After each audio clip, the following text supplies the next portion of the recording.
I don't count your family. That's what my father said when I asked why they hadn't come to my son's birthday. I had spent weeks planning it, balloons, handmade decorations, even a rented bouncy castle shaped like a dragon. My son, Milo, waited at the gate, holding the invite he personally made for his grandparents. They never came. Instead, when I called to ask where they were, my father snapped, "We don't count your family. You're the outsider." We gave enough. That's when something inside me shattered. But I didn't scream. I didn't cry. I opened my laptop, logged into every account they had access to: utilities, rent, food delivery, even the subscription to their cable bundle.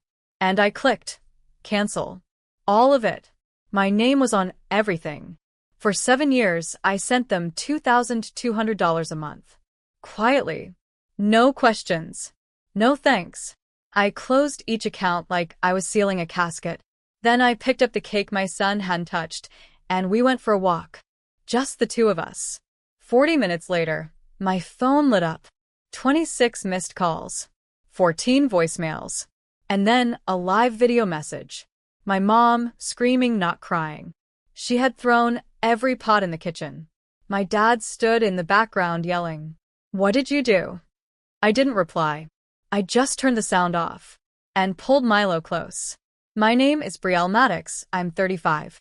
And if you think you know how this ends, stay tuned. What happens when silence becomes the sharpest weapon of all? Milo tugged at my hand while we watched ducks glide across the pond. He didn't ask about his grandparents.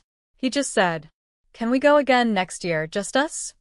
I nodded, pressing my lips together so I wouldn't cry. I didn't want him to think anything was wrong, because in that moment, nothing was. We were safe. Alone. Honest. Until we got home. There were 3 missed calls from my dad's work landline. Then an email titled, "Reinstate payments immediately, or we'll have to talk lawyers." I laughed. Lawyers? My name was on the accounts. Their rent was paid from my own bank, and I had receipts going back years. Still, part of me waited. Maybe they'd say sorry. Maybe this was a bluff. But then my sister chimed in. A message from her, public on Facebook. It's sad when someone thinks they can manipulate their way into love. You should never expect gratitude for doing what families should do. Followed by likes and laughing emojis from my parents.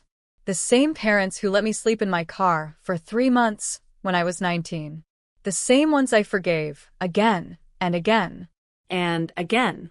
This wasn't a family. It was a drain. A weight. That night, I typed one sentence and sent it to both my parents, my sister, and everyone who ever told me to let it go. The bank transfers were my mistake, and I've corrected it. Then I blocked every number. Except one. My lawyers. Because if they wanted to talk lawyers, I was ready. The silence that followed wasn't peaceful. It was loud. Like an empty theater after the curtain falls, but the lights never come back on. Then came the knock. Not at my front door. At the daycare. I arrived at pickup, and Milo's teacher pulled me aside. "There was a man here," said. "He was your father. Tried to take Milo home." My chest tightened. "He what?" "We told him to leave. He got angry. Said he was going to the police, that you were mentally unstable and endangering your child. We filed a report, just so you know. He didn't get far, but we thought you should be informed." I nodded, numb. But inside me, something ancient cracked open.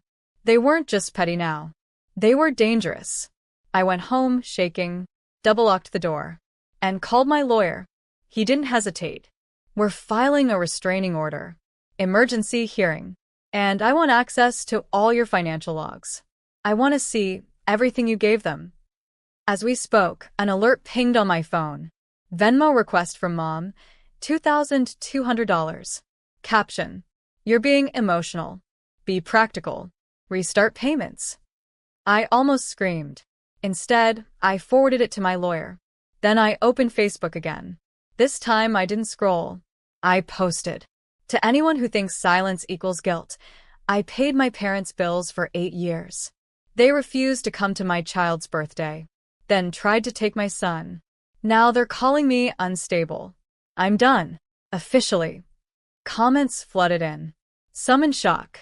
Some finally admitting they'd seen this coming. Some from family, begging me to take it down. But the one that made me pause? A DM from my older cousin. I've been through this too. If you want the truth about your parents, I have it. And it's worse than you think. I stared at the message from my cousin. My hands hovered over the screen, unsure. Then I typed, "What do you mean? Worse than I think?" Her reply came fast. "They did this to me too. When I was 22, I gave them access to my savings. Thought I was helping. Months later, I found out Dad refinanced my car in his name. And when I pushed back, they told the whole family I was emotionally unstable and needed help." I blinked. My cousin. The one they always called the wanderer, the impulsive one, the troubled one. She was me. 10 years ahead. "I have documents," she wrote. "Screenshots. Bank statements. Even a voice memo." My stomach dropped. She sent a folder. And what I read turned my skin cold. Multiple transactions linked to my parents' accounts, labeled repayments, monthly stipends, bills. None of it declared. All of it withdrawn from family. The pattern was clear. They groomed us to give, then painted us as unstable when we stopped. It was a long con. Emotional fraud, masked as love. Then she said, "The last person who cut them off got served court papers, claiming emotional distress. Be ready. They play dirty." And sure enough, at 6 p.m., a white sedan pulled into my driveway. My heart raced. A man in a cheap suit got out, knocked, handed me an envelope. Notice of intent to pursue support under elder dependency. Filed by my parents. They were suing me for stopping the payments. I sat on the floor, stunned. But instead of crying, I picked up the phone. "Hey, it's me. Yeah, I got the envelope. Let's proceed. And get the press involved too. I'm done hiding." Because if they wanted a war, I had 8 years of receipts. And the world was about to read every single one. The courtroom smelled like cheap paper and cold coffee. I sat at the defendant's table. Yes, defendant. As my own parents stared me down like I was a stranger. Their lawyer adjusted his tie and read aloud, monotone. "Our clients have been financially dependent on their daughter's consistent monthly support, amounting to $2,200 over 8 years. Her sudden refusal to continue these payments has caused severe emotional distress and hardship." I didn't flinch, but when I stood, I could feel every eye lock on me, including the local reporter in the back row. Because yes, I invited the press. If they wanted this public, so be it. I looked at the judge. "Your Honor," I said clearly, "I have 8 years of bank statements. The transfers were never court-ordered, never requested in writing, and never labeled as support. They were gifts until I discovered the emotional abuse attached." I handed the file to my attorney. Inside, records of financial manipulation. Texts where my parents threatened to cut me off from the family if I stopped paying. Audio of my dad saying, "You owe us everything. You should have never been born." Silence fell. Then a whisper from the plaintiff's side. "My mom. You said you'd always take care of us." And suddenly, her voice cracked, not with grief, but embarrassment. Because her voice was now evidence. Outside the courtroom, cameras rolled. The press swarmed. One reporter asked, "Is it true your parents spent your son's birthday money on a cruise?" I turned slowly, looked straight into the lens, asked them, and walked away. Back home, I found a letter slipped under my door. "You've humiliated us. You've turned the family against us. You'll regret this." But regret? I was done borrowing shame. Next morning, I filed for a legal restraining order and made one final post. My silence funded comfort. But my voice? That's mine now. The court order went through. Restraining. Ironically peaceful. No more surprise knocks. No more midnight guilt texts. No more slow, creeping manipulation hidden behind, "We're your parents, we love you." But the silence didn't last. A week later, my boss called me into his office. He looked uncomfortable. "There's been a situation." Someone's been emailing HR, claiming you're mentally unstable and financially reckless. Said you forged your resume. They sent documents. He paused. I didn't. I slid my own folder onto his desk. Inside, every letter of recommendation. All credentials, sealed and certified.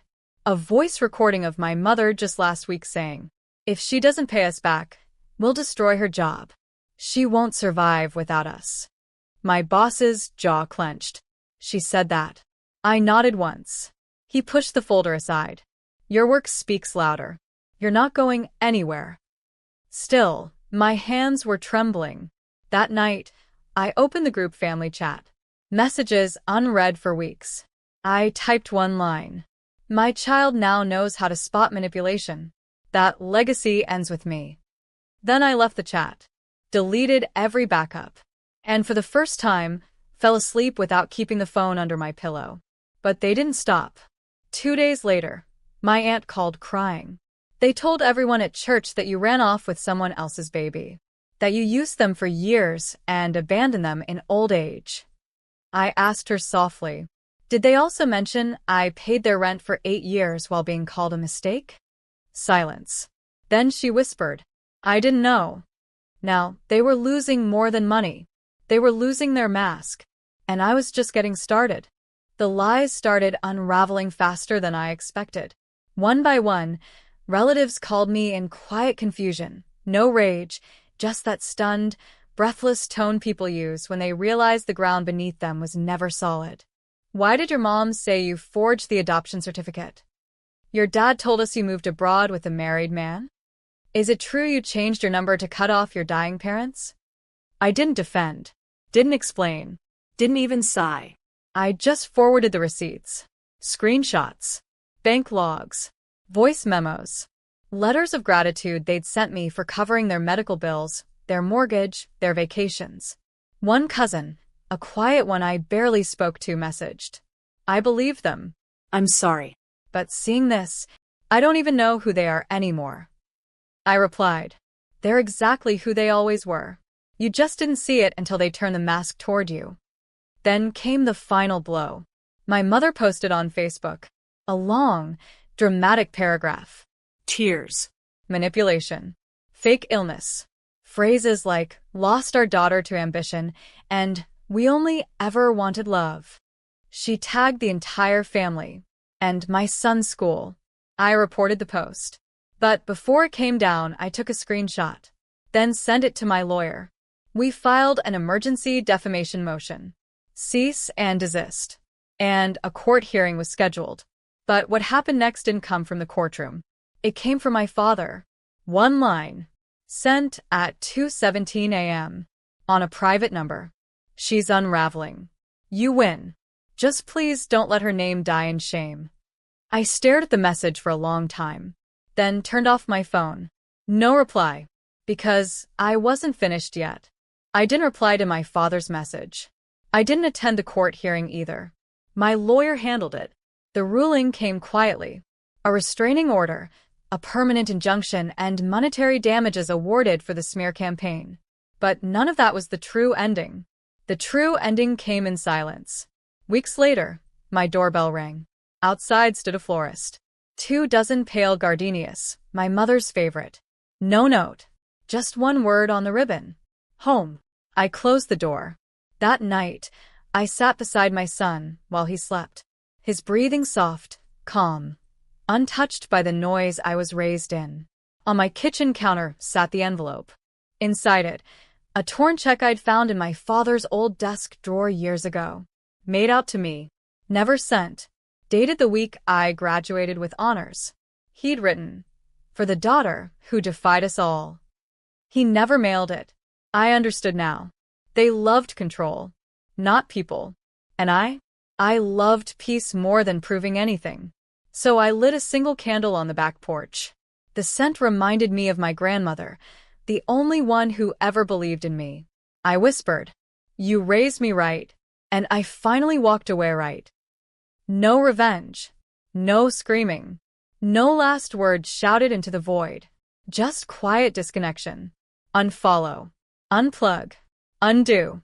They raised a daughter they couldn't own.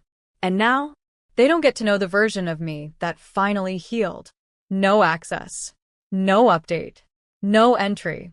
Just the sound of their names slowly fading into silence.